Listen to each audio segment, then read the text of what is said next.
ये कहानी एक ऐसी औरत की है जो अपने पति के सामने ही कई अनजान पुरुषों से संबंध बनाती है। हालांकि ऐसा करते देख इस औरत के पति को गुस्सा तो आता है, मगर वह अपनी वाइफ से इतना प्यार करता था कि वह उसकी खुशी के लिए कुछ भी कर सकता था। इन दोनों पति पत्नी का प्यार बहुत ही अजीब था। इसके बावजूद भी ये दोनों एक दूसरे से बहुत प्यार करते थे, मगर आगे चलकर पत्नी के ये रिलेशन और इतने सारे बॉयफ्रेंड क्या रंग लाते हैं और इनकी जिंदगी में क्या भूचाल आता है। वाकई ही ये फिल्म काफी मजेदार है।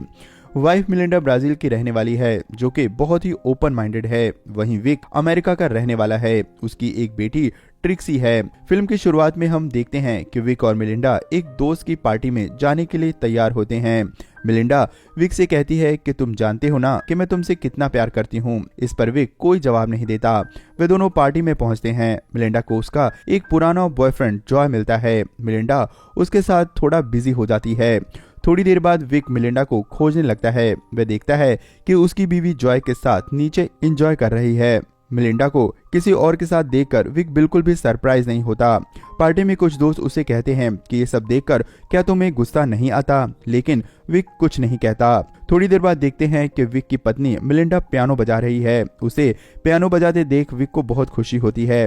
पार्टी में जॉय और विक आपस में बात करते हैं। जॉय विक से कहता है कि तुम कितने अच्छे पति हो जो अपनी पत्नी के पर्सनल लाइफ में बिल्कुल भी इंटरफेयर नहीं करते। तुम्हें कोई फर्क नहीं पड़ता कि तुम्हारी पत्नी किसके साथ अपना टाइम बिता रही है। तब विक कहता है कि तुम्हें पता है कि मिलिंडा का एक पुराना बॉयफ्रेंड था, मार्टिन। इस वक्त मार्टिन शहर में कहीं दिखाई नहीं दे रहा है। क्या तुम्हें पता है कि ऐसा क्यों है? जॉय कहता है कि ऐसा क्यों है? विक कहता है कि मैंने उसे मार डाला है क्योंकि जो भी मेरी वाइफ के करीब आएगा मैं उसे अपना शिकार बना लूंगा। यह सुनकर जॉय काफी डर जाता है और पार्टी छोड़कर वहां से चला जाता है। मिलिंडा समझ जाती है और विक से पूछती है कि तुमने जॉय को क्या धमकी दी है, वह पार्टी में दिखाई क्यों नहीं दे रहा। विक कहता है कि नहीं, बिल्कुल भी नहीं, मैंने उसे कुछ नहीं कहा। रात को विक मिलिंडा का बॉडी मसाज करता है। उसके बाद मिलिंडा कहती है कि तुम अपने कमरे में चले जाओ। इस बात से पता चलता है कि दोनों अलग अलग कमरों में सोते हैं। ऊपर से ये लोग खुश रहने का सिर्फ दिखावा करते हैं, लेकिन अंदर से बहुत दुखी हैं। विक ज्यादातर समय अपनी बेटी के साथ बिताता है। जो समय बचता है वह अपने स्नेल हाउस में बिताता है। विक की बेटी बहुत ही स्मार्ट थी। वह अपने स्कूल के लिए एक प्रोजेक्ट तैयार कर रही थी। विक अपनी बेटी को स्कूल छोड़ने जाता है तो ट्रिक्सी की स्कूल टीचर कैली विक से मिलती है, जो कि विक की एक अच्छी दोस्त होती है। केली कहती है कि मैंने सुना है कि तुम अपनी पत्नी के बॉयफ्रेंड का मर्डर कर देते हो। जॉय लोगों को बता रहा है कि तुमने मार्टिन का मर्डर कर दिया है। तब विक कहता है कि नहीं, मैं तो मजाक कर रहा था।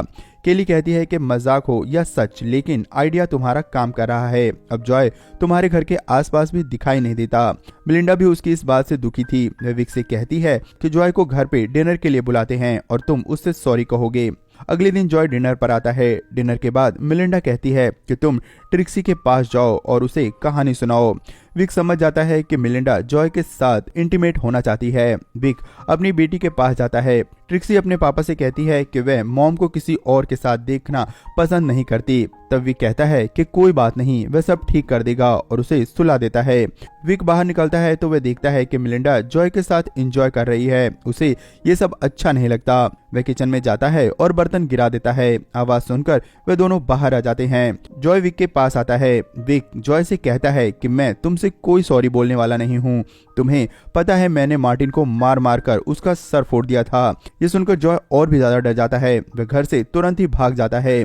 अगले दिन मिलिंडा और विक एक और दोस्त की पार्टी में जाते हैं। वहां उन्हें डॉन नाम का एक आदमी मिलता है। वह बताता है कि मैं शॉर्ट स्टोरीज लिखता हूँ, तुम क्या करते हो? विक कहता है कि मैं ड्रोन्स की चिप्स बनाता हूँ। थोड़ी देर बाद इन दोनों में बहस होने लगती है। इसी दौरान डॉन कहता है कि तुमने मार्टिन को भी मारा था। तब विक कहता है कि ये सब मजाक है, तुम इतने सीरियस क्यों हो रहे हो? पार्टी में विक अपनी दोस्त कैली के साथ डांस करता है, जिसे देखकर मिलिंडा काफी जेलस फील करती है और वापस जाते वक्त दोनों कार में काफी करीब आ जाते हैं। रात को वे दोनों इंटीमेट भी होते हैं। कुछ दिनों बाद विक को पता चलता है कि मिलिंडा पियानो क्लासेस के लिए जा रही है, जहां पियानो टीचर चार्ली मिलिंडा का नया बॉयफ्रेंड बन चुका है। विक स्नेल कल्चर में होते हुए भी उन दोनों के बारे में सोचता पूछता रहता है। जब विक मिलिंडा से पूछता है कि वह रात कहाँ थी, तो वह खुलकर बताती है कि वह चार्ली के साथ एंजॉय कर रही थी। साथ ही वह ये भी बताती है कि चार्ली उसे कैसे कैसे खुश करता है। ये सुनकर विक बहुत दुखी हो जाता है। अगले दिन एक पार्टी के दौरान चार्ली पियानो बजाता है और मिलिंडा उसकी धुन पर डांस करती है। थोड़ी देर बाद विक देखता है कि मिलिंडा और चार्ली कहीं दिखाई नहीं दे रहे हैं। जब वह उन्हें खोजने ऊपर की तरफ जाता है तो देखता है कि वे दोनों एक रूम में इंटीमेट हो रहे थे। इसके बाद वे दोनों स्विमिंग पूल में जाते हैं और वहां भी एंजॉय करते हैं। ये देखकर विक का पारा चढ़ जाता है और वह गुस्से से पागल हो जाता है। अचानक से बारिश होने लगती है और सभी लोग घर के अंदर चले आते हैं। सब लोग घर के अंदर कुकीज खाकर पार्टी कर रहे होते हैं। उसी दौरान विक चार्ली को स्विमिंग पूल में डुबोकर मार देता है।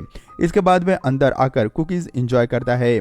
थोड़ी देर बाद मिलिंडा चार्ली को खोजती हुई बाहर जाती है तो स्विमिंग पूल में चार्ली की लाश देखती है। शोर मचाने पर सभी लोग आकर उसे बाहर निकालते हैं, लेकिन वह मर चुका था।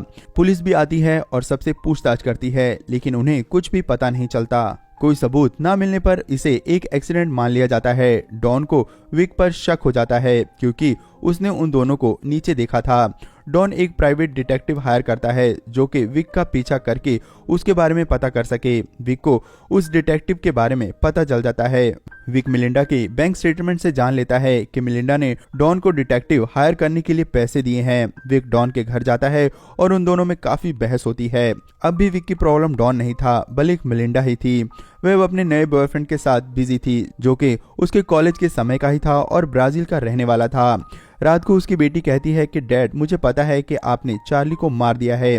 विक कहता है कि ये बात अपने तक ही रखना। ट्रिक्सी को सुलाने के बाद विक मिलिंडा को किसी से फोन पर बात करते हुए सुन लेता है। उसकी बातों से पता चलता है कि वह ट्रिक्सी को लेकर ब्राजील शिफ्ट होने जा रही है। विक को बहुत दुख होता है। ये और कोई नहीं, मिलिंडा का नया बॉयफ्रेंड टोनी ही था। अगले दिन विक देखता है कि मिलिंडा टोनी को अपने घर बुलाती है। वे दोनों लंच करके काफी एंजॉय करते हैं। विक को ये सब अच्छा नहीं लगता। अगले दिन विक टोनी को एक रेस्टोरेंट में पिक करता है। किसी तरह टोनी को अपने साथ चलने के लिए कन्विंस कर लेता है। विक उसे लेकर एक हाइकिंग साइट पर जाता है। वहां पहुंचकर वे दोनों कार से उतर जाते हैं। टोनी थोड़ा आगे बढ़ता है तो विक एक पत्थर से उस पर अटैक कर देता है, जिसके बाद टोनी पहाड़ी से नीचे गिरकर मर जाता है। नीचे जाकर विक टोनी की लाश को एक पत्थर के साथ एक बेल्ट में बांधकर नदी में फेंक देता है। साथ ही उसका पर्स निकाल कर रख लेता है। विक अपने डॉगी के साथ वापस घर आ जाता है। घर आकर विक मिलिंडा से पूछता है कि क्या बात है, टोनी आजकल दिखाई नहीं दे रहा। विक अपनी बेटी के साथ एंजॉय करता है। मिलिंडा कहती है कि काफी समय हो गया है, हाइकिंग साइट पर हम नहीं गए हैं। वो तीनों अगले दिन पिकनिक के लिए हाइकिंग साइट पर जाते हैं। वहां विक मिलिंडा को उसकी तस्वीरें दिखाता है जो उसे खुद खींची थी।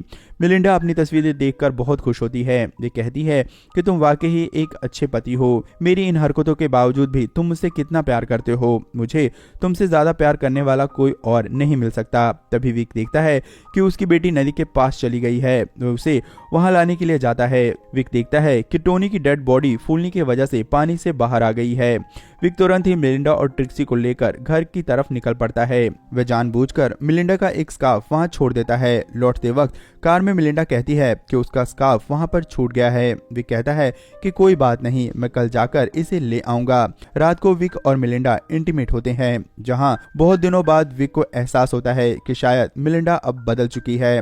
सुबह उठकर विक साइकिल से मिलिंडा का स्कार्फ लेने के लिए हाइकिंग साइट पर जाता है। उधर मिलिंडा सुबह उठकर विक को खोजते हुए उसके स्नेल रूम में चली जाती है, जहां उसे टोनी का पर्स मिलता है। मिलिंडा समझ जाती है कि उसके पति विक ने ही टोनी को मार दिया होगा, इसीलिए वे डॉन को कॉल करती है। इधर हाइकिंग साइट पर विक टोनी की बॉडी को नदी में डुबोने की कोशिश कर रहा होता है। उसी वक्त डॉन वहां पर आ जाता है। डॉन विक से पूछता है कि तुम वहां क्या कर रहे हो। विक कहता है कि मैं मिलिंडा का स्कार्फ लेने आया हूं। तब डॉन स्कार्फ दिखाता है और कहता है स्कार्फ तो यहाँ पर है।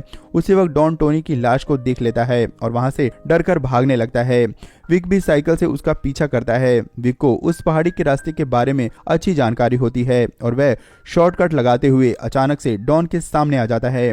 विक को बचाने के चक्कर में डॉन की कार पहाड़ी की तरफ मुड़ जाती है। डॉन पहाड़ी से नीचे नदी में गिरकर मर जाता है। इधर मिलिंडा रोते हुए अपना बैग पैक कर रही होती है। वह वहां से जाना चाहती है। तब विक की बेटी ट्रिक्सी उसका बैग स्विमिंग पूल में फेंक देती है। वे कहती है कि मैं आप दोनों के साथ रहना चाहती हूँ।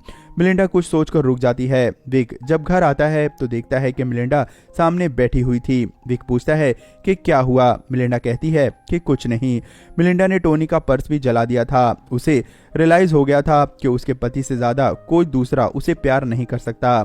देर ही सही दोनों एक दूसरे के हो जाते हैं। इसी के साथ ये फिल्म यहीं पर खत्म हो जाती है।